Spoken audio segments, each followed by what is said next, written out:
Sees this Wraith. It's a nice little shot. Oh my god! How did he not go off the map?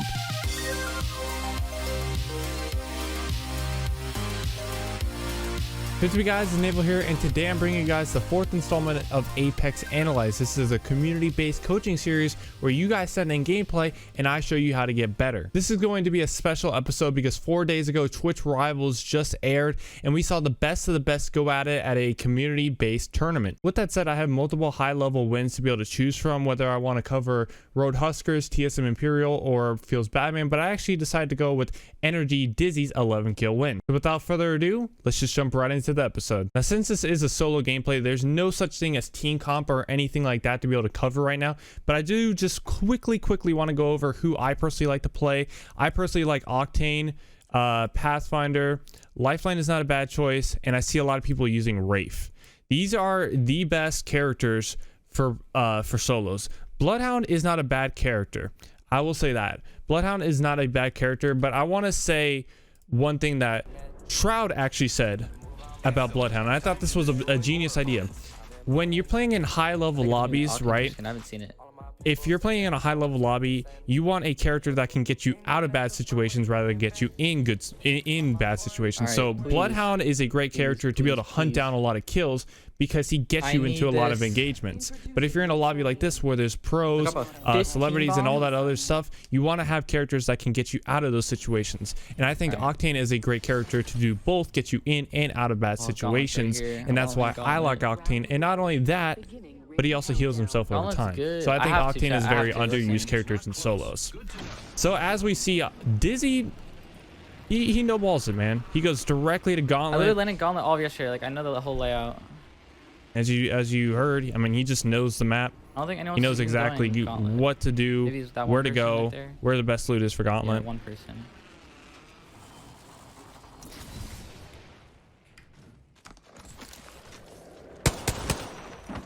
So Dizzy actually heard him. Ooh, he knows he's lit, so he's gonna chase that. He's gonna land on these bounce pads. He's keeping the head glitch. Smart play. Oh my! You can't ask for anything better. He had a and gold he gets alternator a gold too. Alternator. What? One thing that Dizzy did right there that I kind of want to highlight. It's something so minuscule, but something that helped him win that fight so easily. Not only does he get these easy shots onto whoever this guy is, he knows he hit him or stacked him for 59. But once he gets right here, he obviously sees this purple kind of outline of the Wraith, right? Meaning that they picked up armor. And if it's purple, this Wraith just picked up purple armor. So you don't want to rush that. If you have blue armor, it's full blue armor, you know Wraith is kind of lit, you're feeling good, you want to push that, right? You want to push that, why not? Keep in mind you have a scout. And I think it's a perfect idea for Dizzy to just hold this small head glitch, right? He goes right here, and he even crouches even more, so these shots are getting whiffed by this Wraith, and he holds this head glitch. Genius idea. And not only that, he holds the head glitch, but he also crouches so the Wraith can't even hit him. And he just repeaks, throws the Wraith's aim off. He knows exactly how weak she is, and boom, it's an easy kill. It's a scout versus a gold alternator. He had a gold alternator too. So since I've seen this gameplay, I know that Dizzy is going to stick with the R99 and the alternator all throughout the game. He's keeping some things for a wingman if he sees one, but more than likely he'll run into somebody who has a wingman.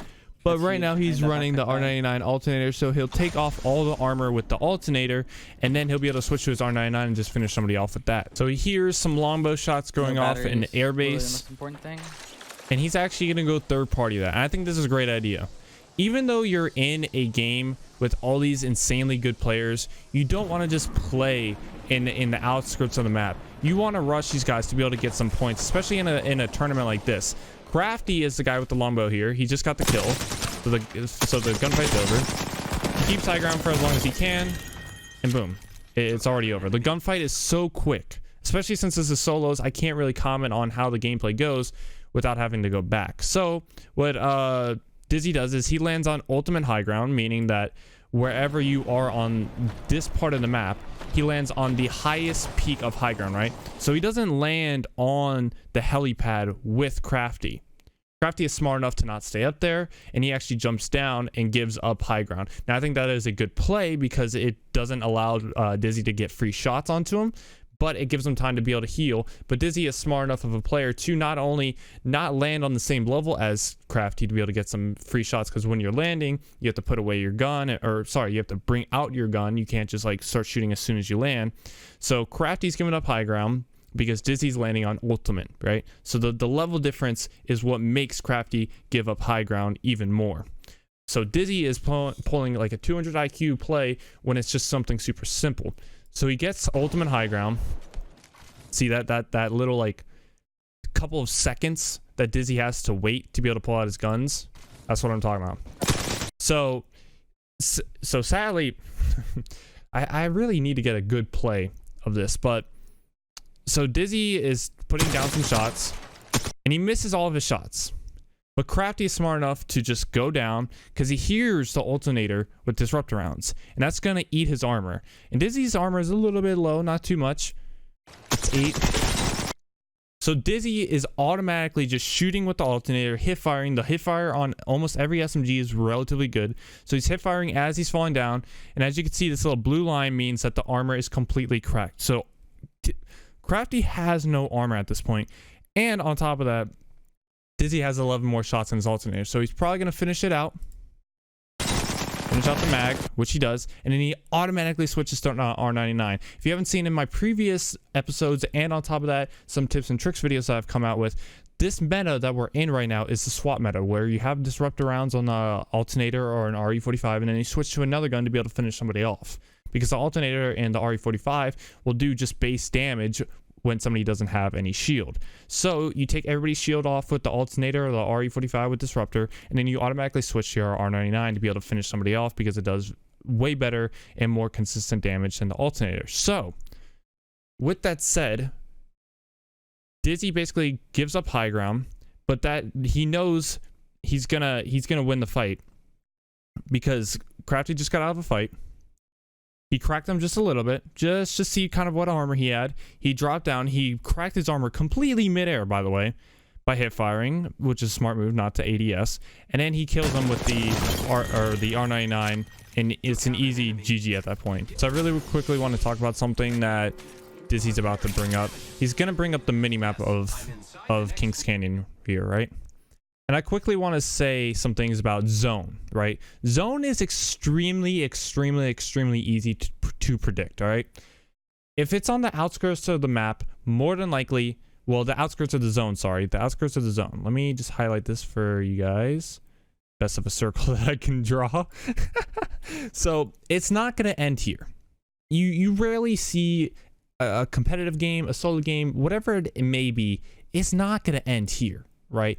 It may, end inside a bunker. That's kind of rare. It could end here. That's very rare too. It won't end here. It won't end here. It will not end any part of this side of the circle. All right? If you know how endgame works, it will not end anywhere here. Nowhere. Not a single place. There is an end zone here. There is an end zone here. This top one right here that I'm just now marking is very rare, but that is an end zone. So we have these 3 end zones. We have runoff, which is right around here. It rarely ends here too. Rarely. And if it does, it kind of ends like out here. It's weird. And it can also end airbase. But considering where our zone is, right? If it was to if it was to end airbase, it would end on either this helipad or this helipad. And considering this is the cutoff for zone, it won't end at airbase. So Dizzy knows this, but he's in zone. So he's not going to rotate anywhere. He's not going to go anywhere. He just knows that it won't end in airbase. So more than likely, you can cut this complete half of the circle out of the picture. It will not end anywhere there. So you got here and you got runoff. Those are your 2 places that it can possibly end. It seems like a very weird and like witchcraft something, it seems very weird, but it's extremely easy to predict the zone. If you've played enough comp, if you've seen enough comp, you will like start to memorize different places on the map that it will start to end. So if you guys want me to make a video about that and how to predict zone, and not even predict, but tell where zone is going to end, I definitely can do that. It's not a hard thing. Dizzy finds gold armor. Dude, he is decking out. Sees this Wraith. It's a nice little shot. Oh my god! How do you not go off the map? He's holding this this rock extremely well. He's holding the boxes. Both players are holding this, and this is a 200 IQ by Dizzy. It is the smallest of things that make this player insane at the game, right? So what he did is he was in this situation where this guy's holding this rock and he has so much space to be able to back up on. This guy right here at this rock can back up here, can back up here, can back up even further behind the rock where Dizzy can't see him. He can back up so many different places. Where is Dizzy going to go? Here out in the open? Back behind him? In a linear passageway where the Wraith can literally just beam him and Dizzy cannot go up or he cannot go to the side. He is Pathfinder, so he has a little bit more movement than the Wraith, but his grapple is on cooldown and it's got 4 more seconds. So Dizzy is playing this completely fine, and he just has to hold this and expect the Wraith not to rush. But what Dizzy does is extremely smart. So he has this zip line right here, right? He has a zip line going up to this high ground, right? And for right now, where we are on the map, this is considered ultimate, right? So what Dizzy does, and which is great, he hears the sound cue of Wraith using her Into the Void ability, right? Or it's either the Into the Void ability or going through her portal. Either one, she's repositioning. And at that time, Dizzy pushes up to a zip line. He hears the sound cue, pushes up to the zip line to be able to get high ground. And I think that is a perfect move. So he's giving himself a better positioning, he's giving himself high ground, and he's allowing himself to reset the gunfight so then he can get this ultimate, beam this kid, and just he's whiffing, bro. Oh god, thank you. But he's able to get an easy kill on him just by repositioning in a snap of a finger. Got a tag. He's got white armor. That's an easy push. If you don't whiff, whew. A shotgun was doing damage. He killed Dr. Disrespect. Get him out of here. Yes! Oh! He left the game. What was that? Yikes, bro. That is some weird laughter. What kind of Kawhi Leonard laugh is that? Anyway, so what Dizzy was doing, since he has the gold shield, basically if you end somebody, you automatically regen all your shields, so you don't have to use a battery, any cells, anything like that. So what Dizzy was doing is he was ending Dr. Disrespect to be able to get his shield back, but Doc actually left the game, so he couldn't do that. So Doc basically just sabotaged Dizzy in a way, right? So that's why Dizzy's all funny. I needed my shield for the finisher. So right now we're sitting at 28 players. There's 4 people left. Dizzy still has zone, so he doesn't have to move anywhere. He's sitting pretty. He doesn't have to do a single thing. Right now, what he's doing is he's just sitting to wait and hear a sound cue to be able to go third party a fight. So he's just waiting for 2 people to fight that's close enough to him that he can just run over to him, third party, and get 2 or 1 free easy kill. So like I said, he's basically just waiting for the third party, trying to get some free easy shots on these guys. Here's that they're close enough. Just waiting for the right moment at this point. Sees that this Pathfinder is trying to grapple away. He's so weak. He's gonna counter grapple, get a free easy kill on the guy. Just kind of picking up some heals. Gonna heal up a little bit, take a battery. He hears the shots. Here's arc stars, some thermites going off. He's gonna get a nice little jump right there. Not gonna take any zone damage. He's just gonna use some parkour abilities. Gonna get some easy shots onto this Wraith. End her off. Good stuff. He knows that this guy is weak, and this is a perfect play. He's just gonna thermite. He doesn't have to push that. There's no reason. His armor's completely gone. And an easy 2 kills and an easy third party. And this is the smartest play that you can pull off, right? So you get the Wraith kill, easy kill, easy kill. You can't ask for anything more. Right here. Show of hands. Who the hell would push in here? I know I would. I would just dead ass push in there. I wouldn't even think of the thermite, and this is why Dizzy is one of the best. He pulls out his thermite. He can't go anywhere. The only place that you can go to be able to get away from this thermite is either coming out of the room or getting on top of this box.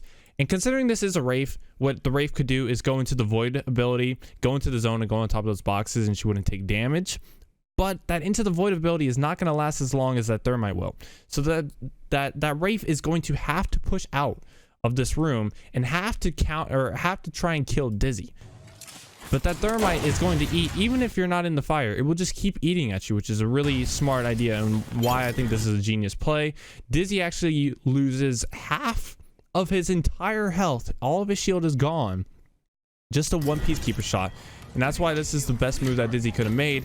He might have known that there was a Peacekeeper in there. He might have not. But the Thermite grenade is actually the best thing that you can do right there, because it's going to be eating away at their health. You already know that they're relatively weak from the gunfight, or at least you're hoping so. So that Thermite's just going to do the easy work for you. There's 9 people left, 7 kills. He's basically just going to be looking for any kind of campers that's sitting in the corners. I'm just waiting to rotate. He's going to check everywhere he goes. He actually has his gun out for the majority of this. He actually has his gun out just so that he can, you know, be on guard. He's running, going through the open, so it's best idea to have your fist out. Gets some amazing shots, breaks his armor. He has 1 shot. This Wraith's gonna push back. Can't do anything about that. I love you, Ace. But it has to happen. Nice high five. Gets all of his armor back. Doesn't have to waste any shield cells, anything along the lines of that. And it's already back.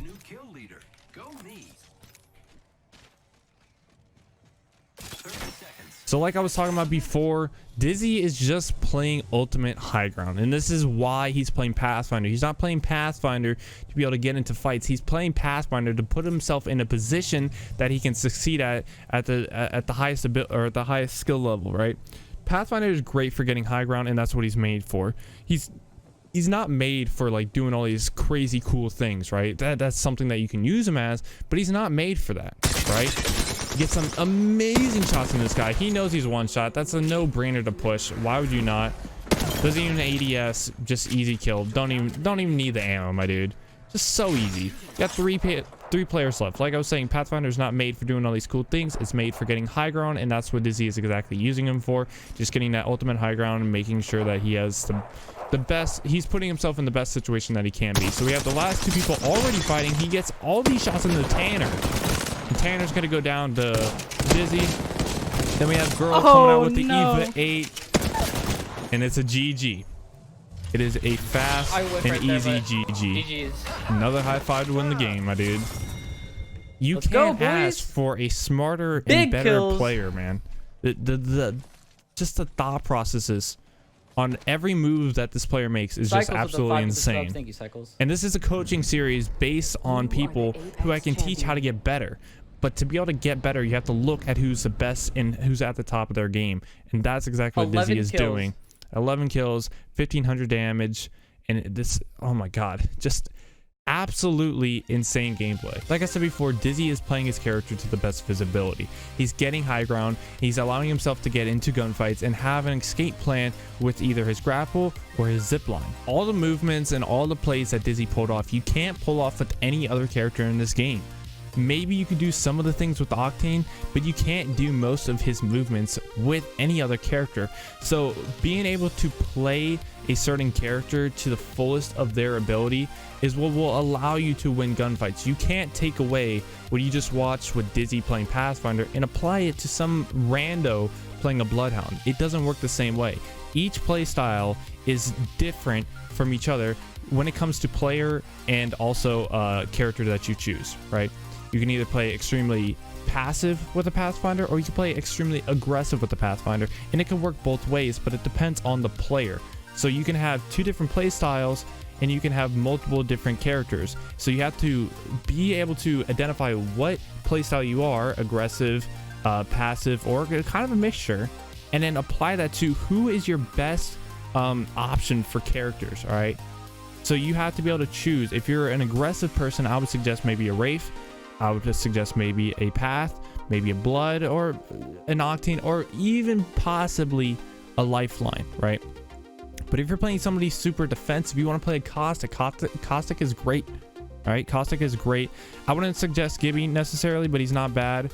But just like what's her name? I can't think of it. Oh, who's the... Dude, I played her so much. The artillery girl. Oh my god. Bangalore. Holy crap, I couldn't think of it. Dude, that sounds stupid. Bangalore is also another really good flex character, but you can't get away from gunfights like a Pathfinder or an Octane.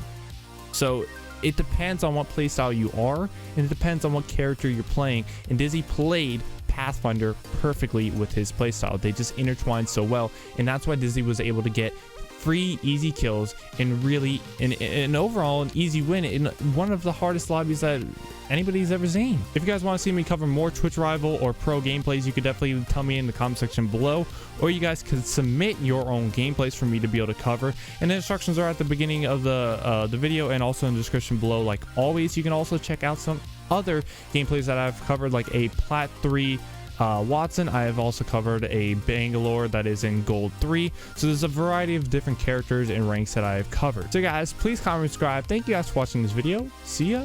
Bye.